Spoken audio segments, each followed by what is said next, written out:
Trabajé como guardabosques en el interior del país durante casi 15 años, así que conocía el área como la palma de mi mano.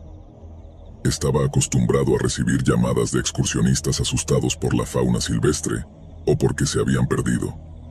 Osos entrando en sus campamentos, leones de montaña gritando sobre sus presas. Eso pasaba todo el tiempo. Siempre les decía que solo era la naturaleza haciendo lo suyo, nada de qué preocuparse. Pero lo que encontré el mes pasado fue algo totalmente diferente. Todo comenzó con la llamada de un excursionista diurno que estaba realmente alterado. Había oído unos gritos espeluznantes que resonaban por todas partes mientras caminaba al atardecer. Sé que los pumas pueden hacer unos sonidos demoníacos durante la temporada de apareamiento, pero algo en la voz de ese hombre me hizo darme cuenta de que estaba genuinamente aterrorizado. En los días siguientes, nuestra central empezó a recibir una avalancha de informes sobre esos mismos gritos escalofriantes al anochecer cerca del pico Omlén. Un par de docenas de excursionistas llamaron, asustados sin sentido por lo que estaban escuchando. Como el encargado principal, decidí que era hora de investigar. Conduje hasta el inicio del sendero al atardecer, tal como decían los informes. Agarré mi equipo y empecé a caminar por el camino. Todo estaba muy tranquilo, demasiado tranquilo. Ni siquiera se escuchaban los sonidos normales del bosque, como si hasta los animales estuvieran asustados. Se me erizaba el pelo del cuello, pero seguí caminando. Tal vez a 1 kilómetro, me topé con unas pilas extrañas de ramas y ramitas dispuestas en patrones en el suelo, demasiado ordenadas y precisas para ser naturales. Parecían algo ritual. Lo informé por radio, pero solo recibí estática. Fue entonces cuando noté que mi brújula estaba volviéndose loca. La aguja giraba al azar mientras yo estaba completamente quieto. Luego me di cuenta de que la luz estaba desapareciendo muy rápido. El cielo se volvió de un púrpura intenso, aunque faltaban 45 minutos para el atardecer. Me moví a un pequeño claro para orientarme, y ahí fue cuando lo vi, flotando sobre los árboles. Una cosa masiva en forma de disco, tal vez a unos 100 metros de altura. Era tan grande como una casa, pero lisa, perfectamente redonda, brillando como plata líquida en la poca luz que atravesaba los árboles. No hacía ningún sonido, un auténtico ovni sacado de las películas. No podía apartar la vista. Di un paso hacia el claro, con la boca probablemente abierta de par en par, y fue entonces cuando miré hacia abajo y me quedé helado. Había 5 leones de montaña alineados en el suelo, directamente debajo de la nave flotante. Eran adultos por su tamaño, pero sus vientres estaban abiertos con una precisión quirúrgica. Les habían removido los órganos de alguna manera sin que hubiera sangre ni vísceras esparcidas, como si hubieran sido vaciados de forma experta por algo no de este mundo. La vista me hizo estremecer. Los animales salvajes no hacen cirugía. Di un paso atrás, horrorizado, y entonces una luz blanca y penetrante descendió de la nave sobre mí, más brillante que cualquier cosa que hubiera visto. Atravesó mi chaqueta y botas como si yo no fuera más que vapor y huesos. Lo siguiente que supe es que estaba boca abajo en la tierra, a unos 10 metros fuera del anillo ritual de los gatos sacrificados. Me levanté como pude, pero apenas podía mantenerme en pie. Estaba deshidratado y desorientado, como si hubiera estado vagando por el bosque durante semanas. Mi piel estaba quemada, roja e irritada en parches, y tenía unas marcas de quemaduras extrañas en los brazos, casi como círculos de cultivo o algo así. Me tambaleé y arrastré de vuelta al inicio del sendero. No sé cómo lo logré. Mi jefe me vio y me mandó directo al hospital, pero ninguno de los doctores pudo explicar qué había pasado. MRI, tomografías, análisis de sangre. Todos los resultados fueron normales. Lo máximo que pudieron decir fue que las heridas parecían marcas de rayos, electrocución, pero de alguna manera más precisa y contenida. Cuando estuve listo para volver al trabajo, llevé a un equipo de vuelta para investigar el sitio, pero no había rastro de la nave flotante, y y solo logramos recuperar 2 de los 5 cuerpos de los leones de montaña drenados. Los otros 3 habían desaparecido sin dejar rastro. Mis colegas empezaron a susurrar a mis espaldas sobre el estrés postraumático. Decían que había perdido la cordura estando solo en patrulla. Llevaba trabajando en esos bosques sin incidentes durante más de una década, y ahora de repente decían que había colapsado bajo la presión. Sí, claro, yo sé lo que vi. Di mi declaración oficial, pero el informe concluyó con causas desconocidas. No había forma de explicar las quemaduras de energía extrañas, los órganos desaparecidos, el arreglo ritual. Nada encajaba. El caso fue archivado en silencio, esperando que todos olvidaran y siguieran adelante. Pero yo todavía tengo las cicatrices de quemaduras y las pesadillas cada vez que cierro los ojos. Ya no hablo de esa noche. Cuando estoy de patrulla, mis compañeros todavía susurran cuando creen que no los escucho. Que lo hagan. Ellos no estuvieron allí. No vieron lo que yo vi en ese bosque aislado antes de que el mundo se volviera silencioso. Lo que pasó no fue una alucinación ni una cacería común. Todavía me da escalofríos pensarlo demasiado tiempo. Trabajé como guía de excursiones en un rancho y pasaba al menos una semana al mes acampando en medio del bosque nacional. Ahora me dedico al mushing de perros, así que paso más tiempo al aire libre, en momentos más fríos y oscuros, adentrándome en lugares poco frecuentados por la gente. Para muchos, un viaje de 25 millas a caballo sería considerado muy largo. De hecho, probablemente llevaría todo el día. Pero yo recorría entre 40 y 80 millas al día para poner en forma a los perros para el Iditarod y el Yukon Quest. Aunque no estaba directamente relacionado con búsqueda y rescate o los guardabosques, trabajaba como voluntario junto a ellos y pasaba incontables horas ayudándolos en lo más profundo del bosque. Nunca conocí a alguien que hubiera recorrido estas distancias y no hubiera visto o escuchado cosas increíbles. Es parte del trabajo, pero depende de cada uno cuánto se deje llevar por ello. Personalmente, no creía en la mitad de las historias que escuchaba, me basaba más en lo que veía con mis propios ojos. Te contaré una historia que tiene 2 partes. La primera ocurrió justo después de cruzar la frontera de Nuevo México hacia Arizona. Conducía por viejas carreteras del condado y el sol acababa de desaparecer, dejando una penumbra que dificultaba juzgar sombras y distancias. Es el momento en que ocurren la mayoría de los accidentes. No iba conduciendo rápido, solo a la velocidad límite, porque estaba en medio de la nada. Si chocaba con algo, pasaría un buen rato antes de que alguien me encontrara, si es que sobrevivía. Una vez que el sol se hubiera ido por completo, planeaba aumentar la velocidad.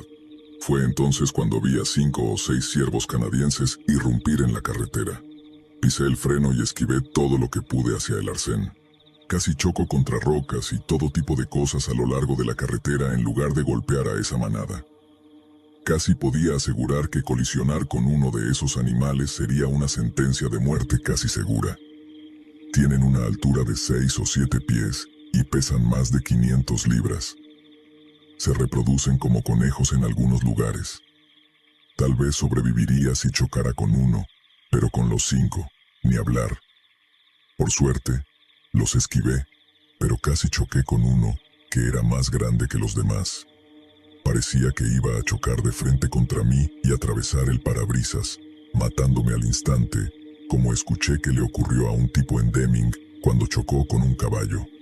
Era una de las peores formas de morir que podía imaginar. Rápido y brutal, y luego ser aplastado hasta la muerte.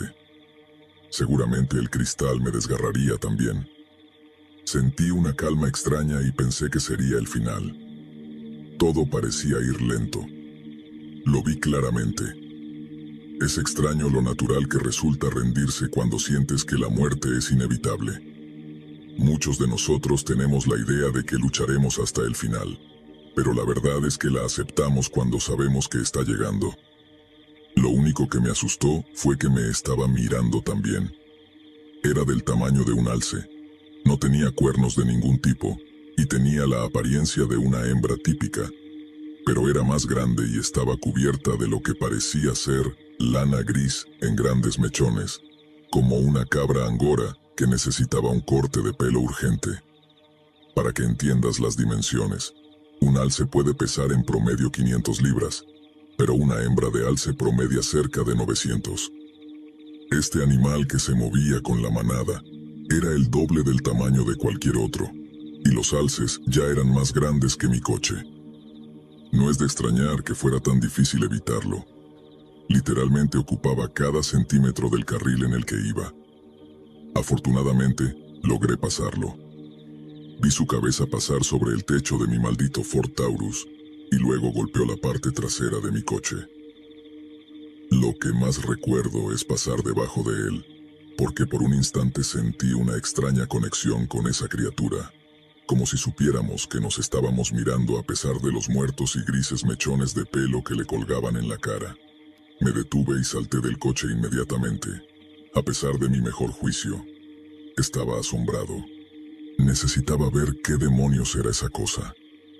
Los ciervos canadienses se estaban moviendo hacia la línea de árboles, y lo que sea que vi estaba justo detrás de ellas.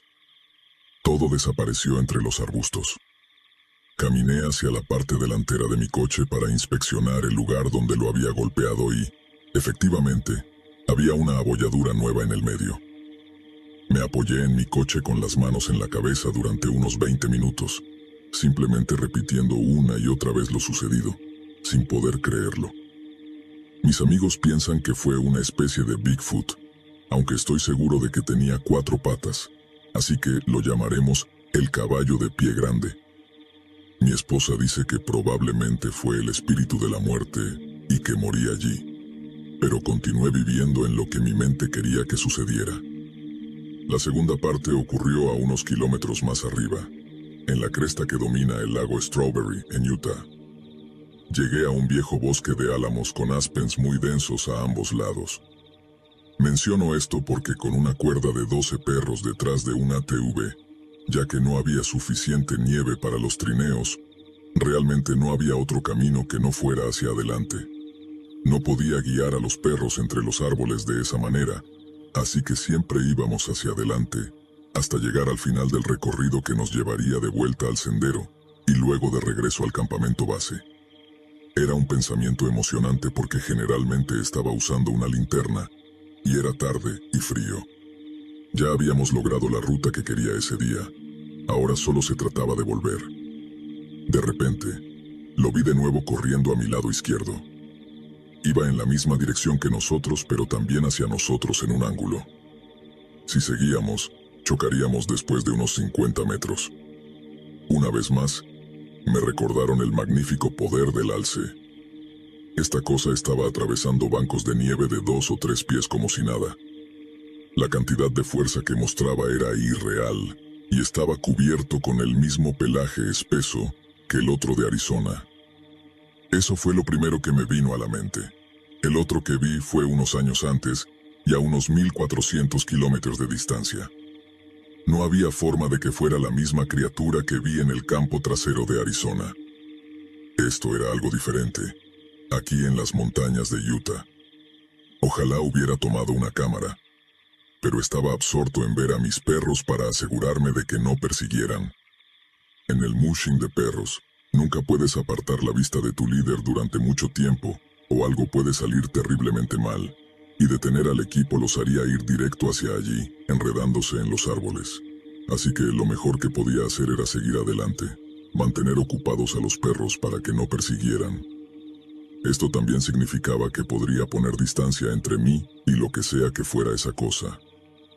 Seguía atravesando bancos de nieve y ramas mientras galopaba por la tundra. Solo había 25 metros entre nosotros y unos pocos árboles dispersos que no ofrecían mucha cobertura. Así que miraba al líder del equipo, porque un árbol caído o una barrera de ganado tomada demasiado rápido podría herir a un perro, al igual que un alce. Miraba hacia atrás a la criatura, luego alcanzaba mi bolsa de emergencia y luego miraba al líder. Sacaba mi pistola, por si acaso. Es un revólver Magnum 357 con cartuchos Buffalo Bore. Después de vaciar los 2 primeros cartuchos, Tenía el arma apuntando al cielo con municiones vivas.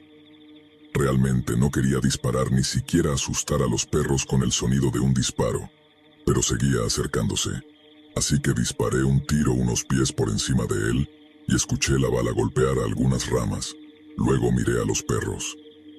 Justo cuando hacía eso, lo vi pasar detrás de un espeso grupo de árboles en mi visión periférica. Seguí mirando a mi alrededor, pero esa fue la última vez que lo vi. Aunque el resto del viaje estuve saltando ante las sombras.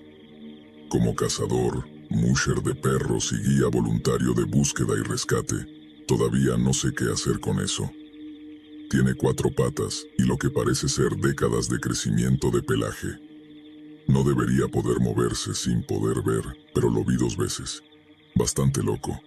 Pero lo más loco fue ese pequeño momento en el que pensé, oh, es la muerte otra vez. Pero esta vez me llevará. Estaba haciendo senderismo por el sendero de la costa del Pacífico la semana pasada, dirigiéndome hacia el sur hacia el lago Cráter cerca del lago Maidú. Mientras cortaba a través de uno de los otros senderos, aparecieron un par de tipos del servicio forestal desde el este. Uno claramente era un agente de la ley con su equipo completo y un AR-10. El otro tipo no era agente de la ley, pero llevaba una mochila cubierta de cartuchos de humo y cargaba una sierra masiva con dientes de 1 centímetro de profundidad. Una vista extraña, por decirlo menos. Cuando estábamos a punto de cruzarnos, me detuvieron. Me preguntaron cómo estaba y luego me preguntaron si había visto algo extraño por aquí. Les dije que solo estaba haciendo senderismo por el sendero de la costa del Pacífico y admití que no había visto nada raro últimamente, pero les pregunté por qué preguntaban eso. Dijeron algo sobre un oso problemático cerca de uno de los lagos superiores que habían estado ahuyentando con granadas de pimienta y que tuviera cuidado ya que estaba solo por aquí. Me encogí de hombros y les agradecí la información mientras seguía haciendo senderismo.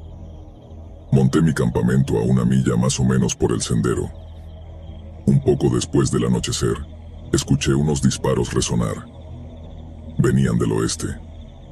Durante toda la noche, cada par de horas escuchaba estos disparos, dando vueltas lentamente de oeste a sur. No pude dormir nada. Un poco antes del amanecer, escuché otra ráfaga de disparos y un ruido horrendo hacia el este.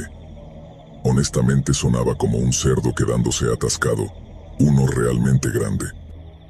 El ruido se detuvo un poco después del amanecer. Salí de mi tienda y comencé a empacar. Luego empecé a hacer senderismo hacia el sur. Podía oler este humo asqueroso como carne medio podrida y cobre soplando desde el sur. Los 2 tipos del servicio forestal aparecieron desde el este. La mochila del agente de la ley estaba significativamente más ligera que antes. El tipo con la sierra tenía un cartucho de humo restante, y la sierra ahora estaba cubierta de líquido negro. Les pregunté qué demonios había pasado toda la noche, pero el tipo con la sierra solo me dio una sonrisa burlona, y luego dijo, «Un oso». El agente de la ley asintió en afirmación y agregó, «Era solo un oso, no te preocupes, nos encargamos de él». No les importaba para nada el olor o la porquería negra en la sierra que parecía estar humeando. Me preguntaron si necesitaba algo y luego me deseaban suerte en el resto de mi caminata. Sin embargo, no pude dormir bien por el resto del viaje. ¿Qué diablos estaban cazando por allí? ¿Y por qué no podían ser honestos al respecto? Fue muy extraño.